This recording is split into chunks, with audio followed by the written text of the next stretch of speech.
നമസ്തേ. നമ്മൾ ഇന്ന് ഉണ്ടാക്കുന്നത് വെണ്ടയ്ക്ക തോരൻ ആണ്. വെണ്ടയ്ക്ക തോരൻ. ഇതിന്റെ സാധനങ്ങൾ നമുക്കൊന്ന് പരിചയപ്പെടാം. വെണ്ടയ്ക്ക അല്ലെ, കനം കുറച്ചിട്ട് ചെറുതായിട്ട് അരിഞ്ഞത്, പിന്നെ പാകത്തിന് ഉപ്പ്. തോരനല്ലേ, അപ്പൊ എല്ലാ തോരനും നമ്മൾ അവസാനം കുറച്ച് നാളികേരം ചെറിയത് ചേർത്താൽ നല്ലതായിരിക്കും. പിന്നെ പച്ചമുളക്, ഒരു 2 പച്ചമുളക് എടുത്തിട്ടുള്ളൂ കേട്ടോ. കുറച്ച് മതി, എരി വേണ്ടതനുസരിച്ചിട്ട് നമുക്ക് കൂട്ടിയും കുറച്ചിട്ടും എടുക്കാം. ഞാനിവിടെ 2 പച്ചമുളകാണ് എടുത്തിട്ടുള്ളത്. പിന്നെ ഇതിലൊരു വെളുത്തുള്ളി ചേർത്തിട്ടുണ്ട്, ബാക്കി ചുമന്നുള്ളി. വെളുത്തുള്ളിയുടെ ആ ഒരു ഫ്ലേവർ ഇഷ്ടമില്ലാത്തവർക്ക് വേണമെങ്കിൽ അത് ഒഴിവാക്കാം, കുഴപ്പമൊന്നുമില്ല. പക്ഷെ വെളുത്തുള്ളി നല്ലതാണല്ലോ. ഈ വെണ്ടയ്ക്ക എന്ന് പറഞ്ഞാൽ നമ്മുടെ ഗട്ട് ഹെൽത്തിന് വളരെ നല്ല ഒരു വസ്തുവാണ്. അപ്പൊ നമ്മൾ ചെയ്യേണ്ടത്, ആദ്യം ഒരു ചട്ടി, കനമുള്ള ചട്ടി അടുപ്പത്ത് വെച്ചിട്ട് അതിലേക്ക് അല്പം എണ്ണ ഒഴിക്കുക. ആ എണ്ണ ഒന്ന് ചൂടായി വരുമ്പോൾ നമ്മൾ എല്ലായ്പ്പോഴും ചെയ്യുന്നത് പോലെ ആദ്യം നമ്മൾ ഈ ഉള്ളി അതിലേക്ക് ഇട്ടിട്ട് നന്നായിട്ടൊന്ന് വഴറ്റിയെടുക്കണം. അതിൻ്റെ ഒരു പച്ചച്ചോവ ഒക്കെ മാറിക്കിട്ടുന്ന രീതിയിലൊന്ന് വഴറ്റിയെടുക്കണം. അടി നന്നായിട്ട് കട്ടിയുള്ള ഇരുമ്പിൻ്റെ ചീലച്ചട്ടിയാണ് നമ്മൾ എടുത്തിട്ടുള്ളത്. എന്തായാലും നമ്മൾ ഇങ്ങനെ ഇടയ്ക്കിടയ്ക്ക് കൈയെടുക്കാതെ ഇളക്കണമെന്ന് നിർബന്ധമില്ല, ഒരിക്കലും അത് കരിയില്ല. അതാണ് ഈ അടി കട്ടിയുള്ള ചട്ടിയായിട്ടുള്ള ഗുണം, ഞാൻ എപ്പോഴും പറയാറുണ്ട്. പിന്നെ ഇതൊന്ന് വാടിയതിന് ശേഷം ഇപ്പം ഒന്ന് കളറൊക്കെ ഒന്ന് മാറിയിട്ടുണ്ട്. നമ്മുടെ ചുമന്നുള്ളി അരിഞ്ഞതും വെളുത്തുള്ളി അരിഞ്ഞതും ഒന്ന് നിറമൊക്കെ മാറി വഴറ്റി വന്നിട്ടുണ്ട്. ഇത് നമ്മൾ നമ്മുടെ പച്ചമുളകാണ് പിന്നീട് ചേർക്കുന്നത്. ഈ പച്ചമുളകും അതിൽ ആ ഒരു പച്ചപ്പ് ഒന്ന് വിടുവോളം ഒന്ന് ചൂടാക്കണം. അതൊന്ന് ചൂടാക്കി കഴിക്കുന്നുണ്ട്. ഒരുപാട് എണ്ണയൊന്നും ഇട്ടിട്ടില്ല കേട്ടോ. ഒരുപാട് എണ്ണ കഴിക്കുന്ന ശരീരത്തിന് അത്ര നല്ലതല്ലല്ലോ. അപ്പം നമുക്ക് അത്യാവശ്യം അത് ചൂടായിട്ടുണ്ട്. ഇനി ഉണ്ട് നമ്മുടെ ഉള്ളി ഇതൊക്കെ, അതാണ് ഇരുമ്പിൻ്റെ ചീലച്ചട്ടി ആയാലുള്ളൊരു ഗുണമാണത്. വേഗത്തിൽ അതിങ്ങനെ പാചകത്തിന് സഹായിക്കും. നമ്മൾ ഈ മുറിച്ച് വെച്ച വെണ്ടയ്ക്ക ഇതിലേക്ക് ഇടുക. ഇതിലേക്ക് ഇങ്ങനെ മെല്ലെ ചേർത്ത് കൊടുക്കുക. പിന്നെ നമ്മൾ വെണ്ടയ്ക്ക അതിലേക്ക് ചേർത്ത് കൊടുക്കുക. ഒരു കഥ ചോദിച്ചിട്ടുണ്ട്, കഥയില്ല.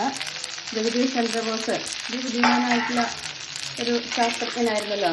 സസ്യങ്ങളെ വളർത്ത കണ്ടുപിടിച്ചത് അദ്ദേഹമാണ് എന്നാണ് എൻ്റെ അറിവ്. അപ്പോൾ ഈ ജഗദീഷ് ചന്ദ്രബോസിൻ്റെ ബുദ്ധിമാനല്ലേ. അപ്പോൾ ടീച്ചർ ചോദിച്ചോട്ടെ, ടീച്ചറോട് ചോദിച്ചോട്ടെ, ജഗദീഷ് ചന്ദ്രബോസ് ജേസി ബോസ് എന്നാണ് അദ്ദേഹം അറിയപ്പെടുന്നത്. നല്ല ബുദ്ധിമാനാണല്ലോ. അപ്പോൾ അവൻ എന്താ കഴിക്കുന്നത് എന്നുള്ളത് നിങ്ങളൊന്ന് ശ്രദ്ധിക്കണം, നോക്കണം, അല്ലെങ്കിൽ അവനോട് ചോദിച്ച് മനസ്സിലാക്കണമെന്ന്. അപ്പോൾ കുട്ടികൾ ചോദിച്ചാൽ മനസ്സിലാക്കി സ്ഥിരമായിട്ട് വെണ്ടയ്ക്കയാണ് ജഗദീഷ് ചന്ദ്രബോസിന് കറിയായിട്ട് കഴിച്ചിരുന്നത്. ഇപ്പം നല്ല ഗട്ട് ഹെൽത്തിനൊക്കെ നല്ലതാണ് ഈ വെണ്ടയ്ക്ക. ഇത് സ്വാദിഷ്ടമാണ്, സാമ്പാർ വയ്ക്കാൻ പറ്റും. പിന്നെ ഇതേപോലെ ഒരിക്കലെങ്കിലും ഇങ്ങനെ ഒരു വെണ്ടയ്ക്ക തോരൻ ഉണ്ടാക്കി കഴിച്ചു നോക്കാം, വളരെ നല്ലതാണ് കേട്ടോ. സ്വാദിഷ്ടമാണ്, പിന്നെ നമ്മൾ ആരോഗ്യത്തിനും നല്ല രുചികരമാണ്. ഭക്ഷണം ഔഷധമായിരിക്കുക എന്ന് പറയുമല്ലോ, അതേപോലെ നമ്മൾ കരുതാൻ പറ്റിയിട്ടുള്ള ഒന്നാണ് ഈ വെണ്ടയ്ക്ക. ഇപ്പം നമുക്ക് അത്യാവശ്യമായി.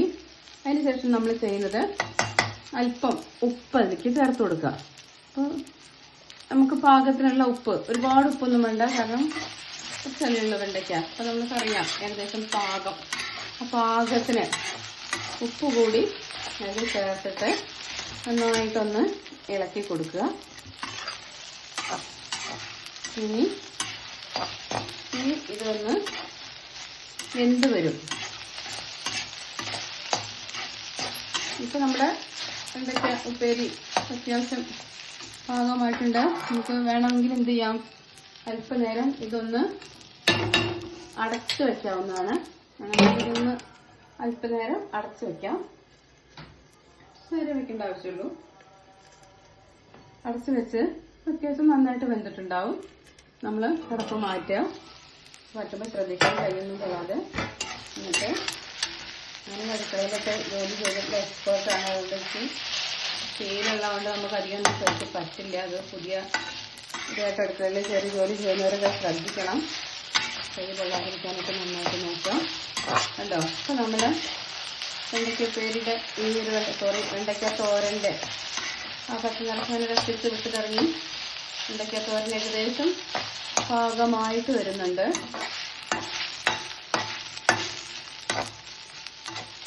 വെണ്ടയ്ക്ക തോരൻ പാകമായിട്ട് വന്നിട്ടുണ്ട്. നമ്മളിത് അടച്ചു വെച്ചിട്ടുണ്ടല്ലോ, അടച്ചു വെച്ചപ്പോൾ ഒന്ന് വേവ് കുറവുണ്ട് തോന്നി.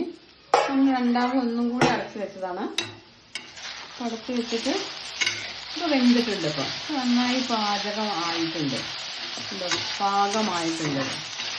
നല്ല മാതിര വെണ്ടയ്ക്ക തോരൻ റെഡി ആയിട്ടുണ്ട്. ഇവിടെ നമ്മൾ സ്റ്റൗ ഒന്ന് കെടുത്ത് അതിന് ശേഷം അതാണ് പ്രത്യേകം ശ്രദ്ധിക്കണം. സ്റ്റവ് കെടുത്തതിന് ശേഷം നമ്മൾ ഈ നാളികേരം ചിരകിയത് അതിൽ ചേർക്കുക. അപ്പം എന്തൊരു ഭംഗിയാണ് ആ കളർ, ഒരു പച്ചയും വെള്ളയും തമ്മിലൊരു കോമ്പിനേഷൻ, നല്ലൊരു ഭംഗി തോന്നുന്നുണ്ട് അല്ലേ. അപ്പം അങ്ങനെ നമ്മുടെ വെണ്ടയ്ക്ക തോരൻ റെഡി.